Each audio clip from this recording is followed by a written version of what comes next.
ಸರ್ವರಿಗೂ ಶರಣು ಶರಣಾರ್ಥಿ. ಜೂನ್ 28ರಂದು ಕನ್ನೇರಿ ಸ್ವಾಮೀಜಿಯವರ ಕಲ್ಯಾಣ ಪ್ರವೇಶದ ವಿರುದ್ಧ ಹೋರಾಟವನ್ನು ಪ್ರಾರಂಭಿಸಿದ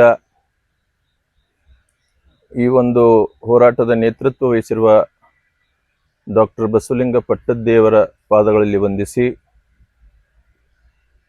ಈ ಒಂದು ಪತ್ರಿಕಾಗೋಷ್ಠಿಯಲ್ಲಿ ಉಪಸ್ಥಿತರಿರುವಂಥ ಹುಲ್ಸೂರಿನ ಪೂಜ್ಯರು, ಗುಣತೀರ್ಥದ ಬಸವಪ್ರಭು ಸ್ವಾಮೀಜಿ, ಲಿಂಗಾಯತ ಮಹಾಮಠದ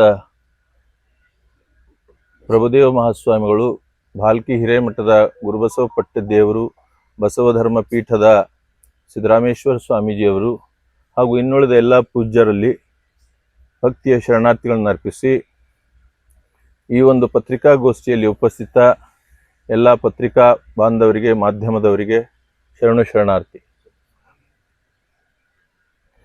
ಬಸವ ಸಂಸ್ಕೃತಿ ಅಭಿಯಾನವನ್ನು ಬಹಳ ಯಶಸ್ವಿಯಾಗಿ ಪೂರೈಸಿ ನಾಡಿನಾದ್ಯಂತ ಬಸವ ಪ್ರಜ್ಞೆಯನ್ನು, ಬಸವಮಯ ವಾತಾವರಣವನ್ನು ನಿರ್ಮಿಸಿರುವಂತಹ, ಸ್ಥಾಪಿಸಿರುವಂತಹ ಪೂಜ್ಯರನ್ನು ಅವಾಚ್ಯ ಶಬ್ದಗಳಿಂದ ನಿಂದಿಸಿ ಆ ಕಾರಣಕ್ಕಾಗಿ ಸುಪ್ರೀಂ ಕೋರ್ಟ್ನಿಂದ ಛೀಮಾರಿಗೆ ಒಳಗಾಗಿರುವಂತಹ ಕನ್ನೇರಿ ಸ್ವಾಮೀಜಿಯವರು ಸುಪ್ರೀಂ ಕೋರ್ಟ್ ಅವರಿಗೆ ನೀನು ಒಬ್ಬ ಒಳ್ಳೆಯ ಪ್ರಜೆಯಲ್ಲ, ಇನ್ನು ಯಾವುದಾದ್ರೂ ಒಂದು ಮಠದಲ್ಲಿ ಧ್ಯಾನ ಮಾಡುವಂಥ ಕಿವಿಮಾತು ಹೇಳಿದರೂ ಕೂಡ ಅದನ್ನು ಲೆಕ್ಕಿಸದೆ ಮತ್ತೆ ಬಸವಾದಿ ಶರಣರ ಹಿಂದೂ ಸಮಾವೇಶ ಅನ್ನುವ ಕಾರ್ಯಕ್ರಮವನ್ನು ಹಮ್ಮಿಕೊಂಡು ಕರ್ನಾಟಕದ ವಿವಿಧ ಜಿಲ್ಲೆಗಳಲ್ಲಿ ಅವರು ಸಂಚರಿಸ್ತಾ ಇದ್ದರು. ಬರುವ 28ನೇ ಜೂನ್ ಬಸವ ಕಲ್ಯಾಣಕ್ಕೆ ಅವರು ಬರ್ತಾ ಇರಬೇಕಾದ್ರೆ ಯಾವ ಪೂಜ್ಯರು ಬಸವಣ್ಣ ತತ್ವವನ್ನು ಪ್ರಸಾರ ಮಾಡುವಂಥ ಪೂಜ್ಯರನ್ನು ಅವಾಚ್ಯ ಶಬ್ದಗಳಿಂದ ನಿಂದಿಸಿದ್ರು. ಈ ಹಿಂದೆ ಅವರು ಬಸವ ಭಕ್ತರನ್ನು ಬಸವ ತಾಲಿಬಾನಿ ಅನ್ನುವಂಥ ಪದಪ್ರಯೋಗ ಮಾಡಿ ಬಸವ ಭಕ್ತರನ್ನು ಅಪಮಾನಿಸಿದರು. ಆ ಕಾರಣಕ್ಕಾಗಿ ಅವರನ್ನು ಕಲ್ಯಾಣದಲ್ಲಿ ನಾವು ಪ್ರವೇಶ ಮಾಡಲಿಕ್ಕೆ ಬಿಡೋದಿಲ್ಲ ಅನ್ನುವ ಕಾರಣಕ್ಕಾಗಿ ಒಂದು ಬಹಳ ದೊಡ್ಡ ಹೋರಾಟವನ್ನು ನಾವು ಪ್ರಾರಂಭ ಮಾಡಿದೆವು. ನಮ್ಮ ಹೋರಾಟಕ್ಕೆ ನಮ್ಮ ತಾಲೂಕು ಆಡಳಿತ ಕೂಡ ಗೌರವಿಸಿ ಅವರಿಗೆ ಈ ಒಂದು ಬಸವಾದಿ ಶರಣರ ಹಿಂದೂ ಸಮಾವೇಶ ಆಯೋಜನೆ ಮಾಡಲಿಕ್ಕೆ ಅದು ಕೂಡ ಪರವಾನಗಿಯನ್ನು ನೀಡಲಿಲ್ಲ. ಹೀಗಾಗಿ ಅವರು ಹೈಕೋರ್ಟ್ನ ಮೆಟ್ಟಿಲೇರಿದರು.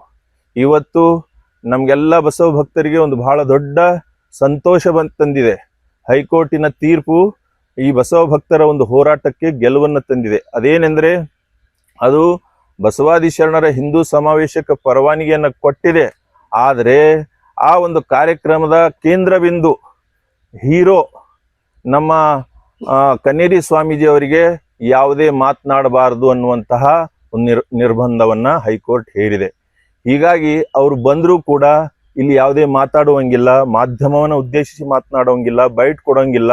ಅವರು ಬಾಯಿಗೆ ಹೈಕೋರ್ಟ್ ಕೀಲಿ ಹಾಕಿದೆ. ಹೀಗಾಗಿ ಇದು ಬಸವ ಭಕ್ತರಿಗೆ ಹೋರಾಟಕ್ಕೆ ಸಂದ ಒಂದು ಜಯ. ಹೀಗಾಗಿ ನಾವು ಹೈಕೋರ್ಟಿನ ತೀರ್ಪನ್ನು ಬಹಳ ಗೌರವದಿಂದ ಸ್ವಾಗತಿಸ್ತೇವೆ. ಹೈಕೋರ್ಟ್ಗೆ ನಮ್ಮ ಕೃತಜ್ಞತೆಯನ್ನು ಅರ್ಪಿಸ್ತೇವೆ. ಯಾವ ವ್ಯಕ್ತಿ ಬಂದು ಮಾತಾಡೋದೇ ಇಲ್ಲ ಅಂದರೆ ಆ ಕಾರ್ಯಕ್ರಮಕ್ಕೆ ಏನು ಅರ್ಥನೇ ಇಲ್ಲ. ಹೀಗಾಗಿ ಇದು ನಮ್ಮ ಒಂದು ಹೋರಾಟಕ್ಕೆ ಸಂದ ಜಯ. ಹಾಗೆಯೇ ಈ ಒಂದು ಅನೇಕ ನಿರ್ಬಂಧಗಳನ್ನು ಷರತ್ತುಬದ್ಧ ಒಂದು ಅನುಮತಿಯನ್ನು ನೀಡಿದೆ. ಯಾವುದೇ ರೀತಿಯ ಒಂದು ವಿವಾದಾತ್ಮಕ ಹೇಳಿಕೆ ಆಗಲಿ ಇನ್ಯಾರೂ ಮಾತಾಡಬಾರ್ದು ಅನ್ನುವ ಒಂದು ಷರತ್ತುಗಳನ್ನು ಹೈಕೋರ್ಟ್ ವಿಧಿಸಿದೆ. ಹೀಗಾಗಿ ಈ ಕಾರ್ಯಕ್ರಮ ಆಯೋಜಕರು ಕಾನೂನಿನ ಪ್ರಕಾರ ನಡೆದುಕೊಂಡ್ರೆ ಅದು ನಾವೆಲ್ಲರೂ ಸ್ವಾಗತ ಮಾಡ್ತೇವೆ. ಹೈಕೋರ್ಟಿನ ತೀರ್ಪಿಗೆ ವಿರುದ್ಧವಾಗಿ ಅವರೇನಾದರೂ ನಡೆದುಕೊಂಡ್ರೆ ಮತ್ತೆ ಬಸವ ಭಕ್ತರು ಎದ್ದೇಳಬೇಕಾಗ್ತದೆ ಅನ್ನುವಂಥ ಮಾತನ್ನು ಕೂಡ ಇಲ್ಲಿ ನಾವು ಹೇಳ್ತೇವೆ.